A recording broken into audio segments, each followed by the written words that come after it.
Hello everyone, good morning to all of you and welcome to online study point.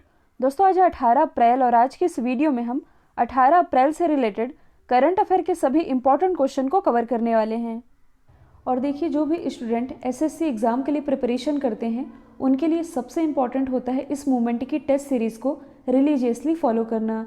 जैसे कि exam back to back आने ही वाले हैं, text book जिनकी test series 1 crore से ज़्यादा स्टूडेंट ने अभी तक अटेम्प्ट कर लिया है, इनके पास में आप लोगों को एसएससी सीजीएल के लिए 282 मॉक टेस्ट, एसएससी सीपीओ के लिए 125 मॉक टेस्ट, इसके अलावा एसएससी स्टेनोग्राफर के लिए 61 मॉक टेस्ट, और इसके अलावा आईबीएसयू जो कि आईबी का एग्ज़ाम है, इसके लिए आप लोगों को 76 मॉक मिल सकेंगे। और इसके अलावा आरआरबी, एनटीपीसी और ग्रुप डी के लिए भी कुछ 330 मॉक आप लोगों को मिल सकेंगे। और अभी टेक्स्ट बुक का एनिवर्सरी ऑफ़र भी चल रहा है, जहां 299 में आप लोगों को टेक्स्ट बुक पास मिलेगा, जिसमें 200 प्लस एग्ज़ाम्स के लिए 12,000 से अधिक मॉक मिल सकेंगे। तो बस आपको स्टडी 10 कूपन लगाना है और इससे आप लोगों को एक्स्ट्रा 30 रुपये डिस्काउंट मिल सकेगा। लिंक डिस्क्रिप्शन बॉक्स में दी हुई है। तो चलिए स्टार्ट करते हैं हमारा पहला क्वेश्चन। हाल ही में अमेरिकी राष्ट्रपति जो बाइडेन ने किस देश से अपनी पूर्ण सैन्य वापसी की घोषणा की है? तो ये घोषणा भी हाल ही में की गई है अफगानिस्तान से। मतलब कि अफगानिस्तान में अभी तक जो अमेरिकी सेना तैनात थी, इन्हें वापस बुलाए जाने की, मतलब कि पूरी ही सेनाओं को वापस बुलाए जाने की घोषणा कर दी गई है। अब आप लोगों के दिमाग में ये सवाल आना चाहिए कि सेना तो है अमेरिका की, ये अफगानिस्तान में क्या कर रही थी? तो आप लोगों ने 9/11 की घटना के बारे में तो सुना ही होगा, मोस्टली लोग जानते भी होंगे। 9/11 की घटना जो कि हुई थी 11 सितंबर 2001 में। 2001 में हुआ क्या था? तो ये जो अमेरिका है, इस पर अलकायदा के द्वारा आत्मघाती हमला कराया गया था और इस हमले ने पूरी दुनिया को हिला करके रख दिया था। यह पेंटागन में, जो आप बिल्डिंग देख रहे हैं, ये है पेंटागन, जहां ये हमला कराया गया था। ये आग इतनी भीषण थी, मतलब कि पूरी तरह से इसे ध्वस्त कर दिया गया था और इस आग को बुझाने में ही लगभग 100 दिनों का समय लग गया था। और इस हमले में 3,000 से अधिक लोग मारे गए थे, जिसे दुनिया का सबसे बड़ा आतंकी हमला माना जाता है। तो देखिए, ये दुनिया का सबसे बड़ा आतंकी हमला है, ये कोई युद्ध नहीं था, यहाँ आतंकवादियों के द्वारा हमला किया गया था। और ये जो पूरा हमला रहा, किसके द्वारा करवाया गया था? अलकायदा के द्वारा। और ये जो अलकायदा थे, ये कहाँ छुपे हुए थे? ये छुपे हुए थे तालिबान में। और ये तालिबान कहाँ है? तो ये स्थित है अफगानिस्तान में।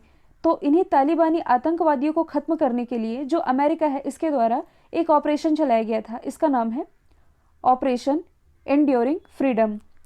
ये ऑपरेशन चलाया गया था और अभी मैंने बताया कि 2001 में ये आतंकवादी घटना हुई थी। तो उस हिसाब से यदि देखा जाए तो अभी जो सितंबर आने वाला है 2021 का, इसमें इस घटना के 20 साल पूरे होने जा रहे हैं। 20 साल तो पूरे होने जा रहे हैं, लेकिन अभी तक तालिबानियों का खात्मा नहीं हो पाया है।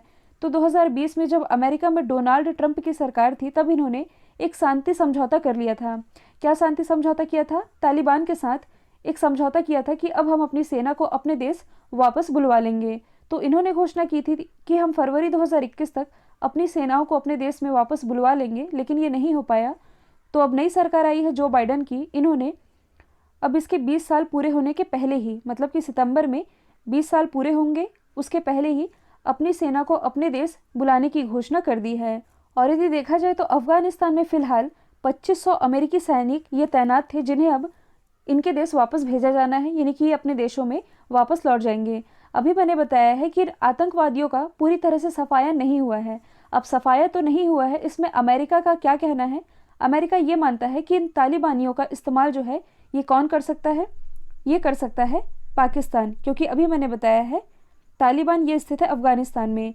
अभी यहाँ स्थित है, इनका सफाया नहीं हुआ है, तो इनका इस्तेमाल कौन कर सकता है? पाकिस्तान कर सकता है। किसके खिलाफ कर सकता है? भारत के खिलाफ। यदि आप लोगों को याद होगा तो कल ही मैंने आप लोगों को बताया था ग्लोबल ट्रेंड्स रिपोर्ट के बारे में, जिसमें साफ साफ ये कहा गया है कि आने वाले सालों में भारत और पाकिस्तान के बीच एक युद्ध की स्थिति देखने को मिलेगी, जिसका सामना भारत डटकर करेगा। लेकिन ये तो कन्फर्म है, मतलब कि इसने अपनी रिपोर्ट में ये कन्फर्म किया है कि इन दोनों ही देशों के बीच युद्ध की स्थिति बन सकती है। अब यदि हम बात करें अफगानिस्तान की, तो इसकी कैपिटल है काबुल, यहाँ की करेंसी है अफगानी, प्रेसिडेंट है अशरफ गनी। यदि आप करंट से रिलेट करेंगे तो हाल ही में अफगानिस्तान में भारत के द्वारा एक बांध बनाया जा रहा है, जिसके लिए भारत और अफगानिस्तान के बीच समझौता ज्ञापन पर हस्ताक्षर किए गए हैं। इसका नाम क्या है? सहतूत बांध। और भारत के द्वारा अफगानिस्तान में बनाया जाने वाला ये दूसरा बांध है। तो पहला बांध कौन सा था? तो ये था सलमा बांध, जो कि 2016 में बनाया गया था।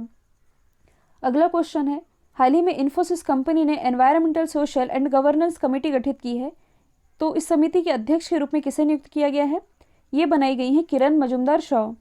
किरण मजुमदार शॉ जो कि बायोकॉन के संस्थापक हैं। और ये जो इन्फोसिस है, जो कि भारत की प्रसिद्ध आईटी कंपनी है, इसी के द्वारा इस समिति का गठन किया गया है, जिसका नाम है environmental, social and governance committee, जो कि पर्यावरण और सामाजिक मुद्दों से जुड़े कार्यप्रणाली की देखरेख और निगरानी का कार्य करेगी।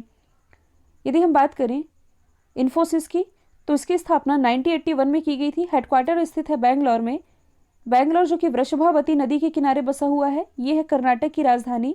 इसी बैंगलोर में स्थित है भारत की space agency, Indian space research organisation. इसके अलावा भारत की पहली गर्ल्स फुटबॉल एकेडमी ये भी स्थापित की गई है बैंगलोर में ही। और कल जो मैंने आप लोगों को भारत का पहला वर्टिकल फॉरेस्ट टावर, जिसका नाम है माना फॉरेस्टा, बताया था, इसकी भी स्थापना बैंगलोर में ही की गई है। तो इन्फोसिस, इसके अध्यक्ष नंदन नीलेकानी और एमडी सीईओ ये हैं सलिल पारेख। और अध्यक्ष तो बनाई गई हैं किरण मजुमदार शॉ। इनसे रिलेटेड एक फैक्ट आप याद रखेंगे, लास्ट ईयर इन्हें ऑस्ट्रेलिया के highest civilian honour order of Australia से सम्मानित किया गया। और ऑर्डर ऑफ ऑस्ट्रेलिया पाने वाली ये चौथी भारतीय बनी थी। ये बनी थी चौथी भारतीय। तो इनसे पहले तीन कौन हैं?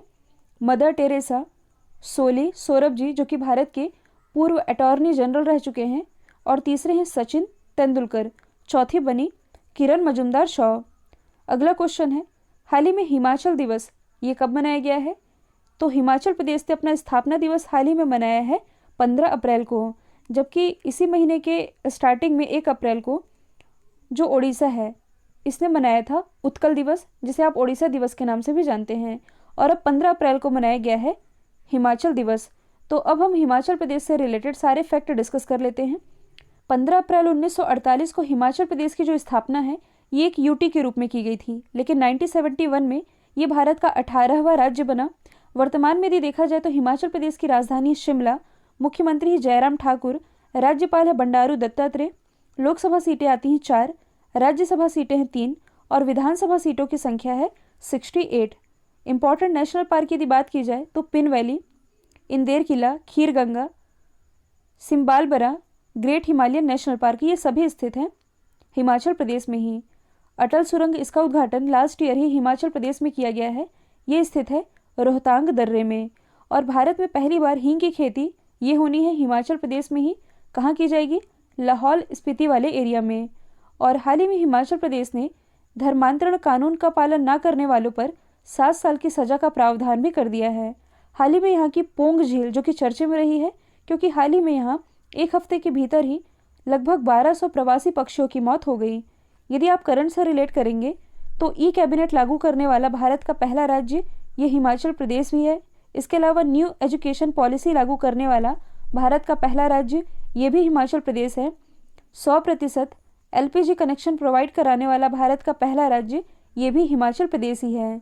इसके अलावा हाल ही में ठंडे रेगिस्तान वाले इलाके में सीबक थॉर्न का पौधा लगाने का फैसला ये हिमाचल प्रदेश गवर्नमेंट के द्वारा ही किया गया है। अगला क्वेश्चन है, मॉस्को फिल्म फेस्टिवल में किस भाषा की फिल्म जिसका नाम है पगल्या, इसने बेस्ट फॉरेन फीचर का अवार्ड जीता है? तो ये अवार्ड जीता है मराठी भाषा की फिल्म जिसका नाम पगल्या है।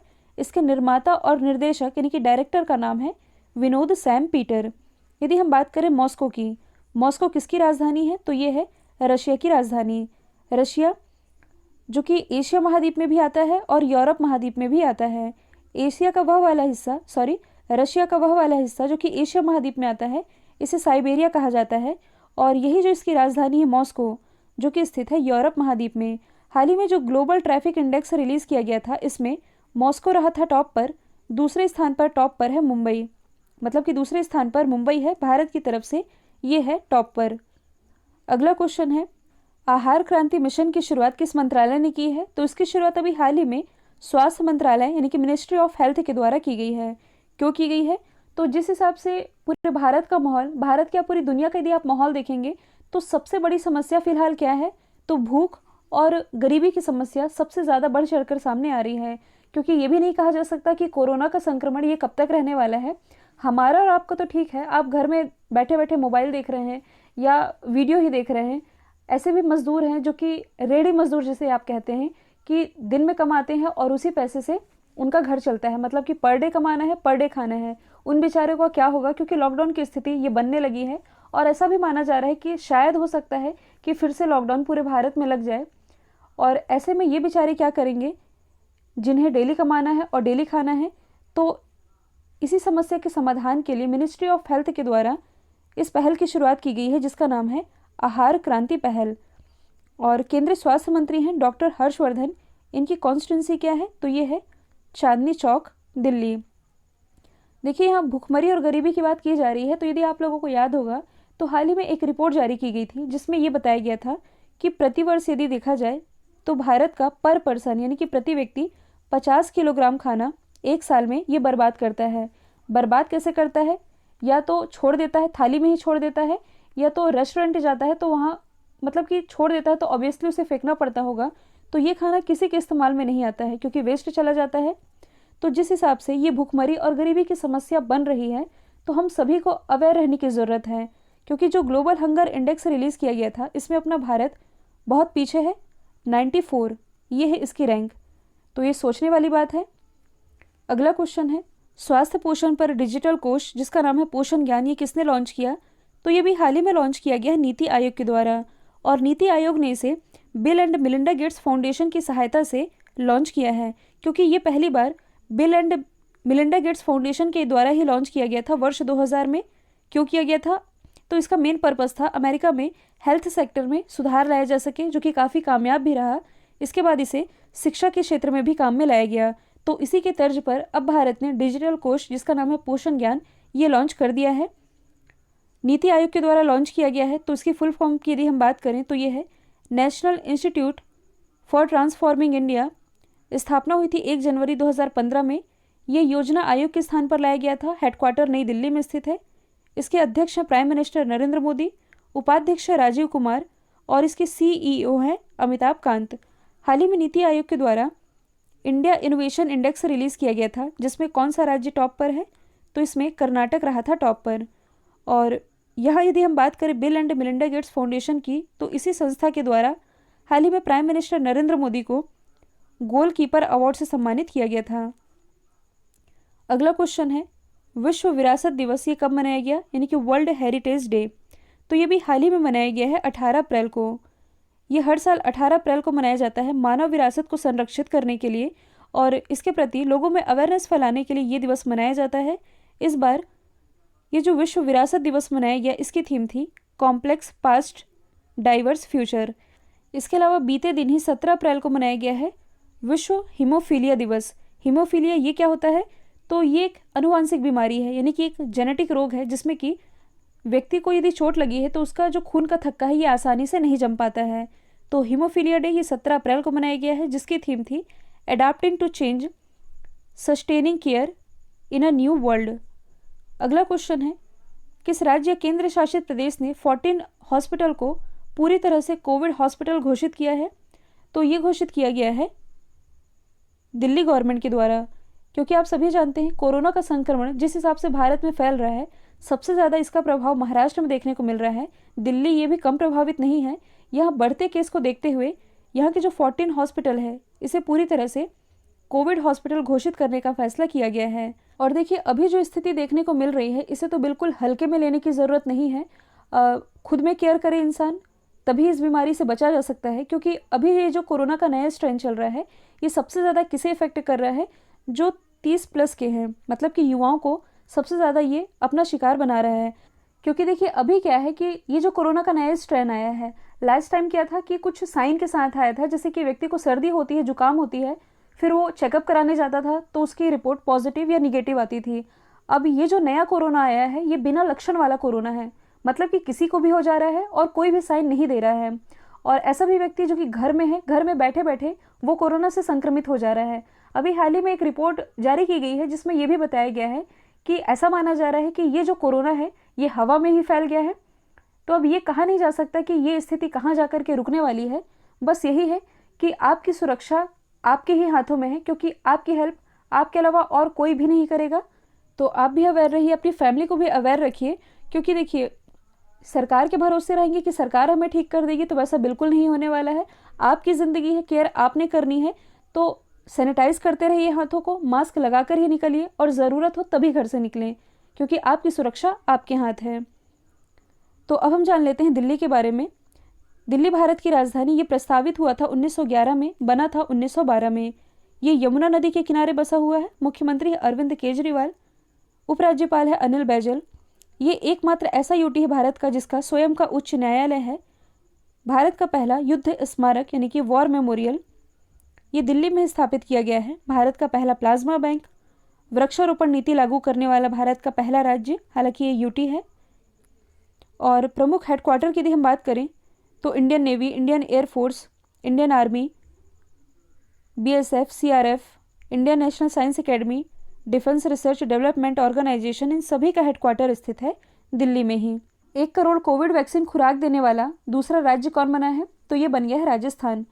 देखिए दुनिया का जो सबसे बड़ा टीकाकरण अभियान है जिसकी शुरुआत भारत में 16 जनवरी से की गई थी, और इसके तहत भारत में सबसे ज़्यादा मतलब कि 1 करोड़ से अधिक वैक्सीन की खुराक देने वाला जो पहला राज्य है ये तो महाराष्ट्र है, और महाराष्ट्र के बाद राजस्थान ये 1 करोड़ कोविड वैक्सीन की खुराक देने वाला दूसरा राज्य बन गया है।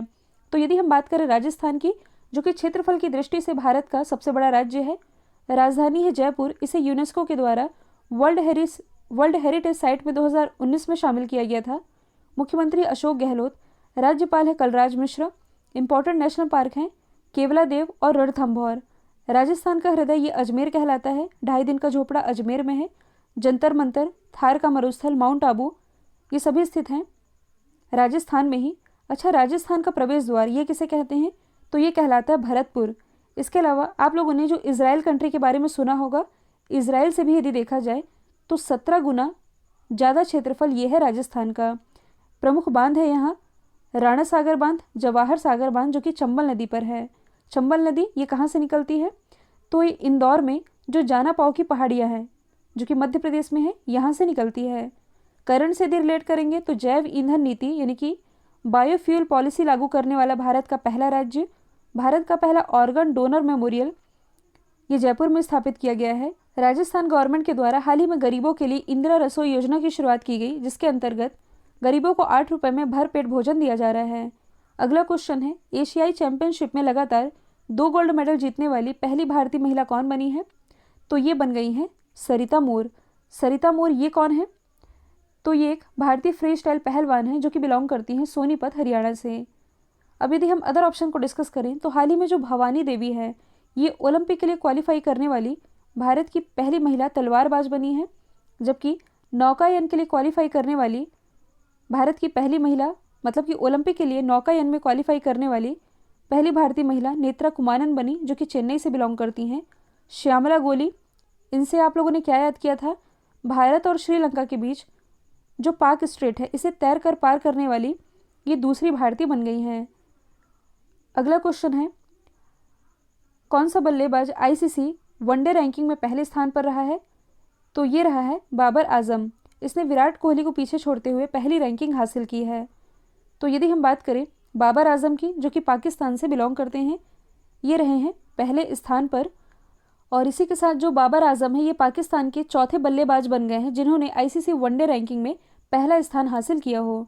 यदि हम बात करें इंटरनेशनल क्रिकेट काउंसिल की, स्थापना हुई थी 1909 में। हेडक्वार्टर स्थित है दुबई, UAE में।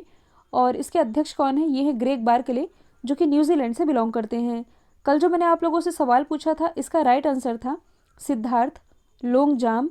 अब आप लोगों के लिए आज का सवाल है, इंटरनेट इंडेक्स में कौन सा देश टॉप पर है और इसमें भारत की क्या रैंकिंग है? तो इसका जो भी आंसर है कमेंट बॉक्स में बताइएगा। वीडियो यदि पसंद आया है तो लाइक कीजिए, शेयर कीजिए और चैनल को सब्सक्राइब करना बिल्कुल मत भूलिएगा। आज के लिए इतना ही। Thank you so much.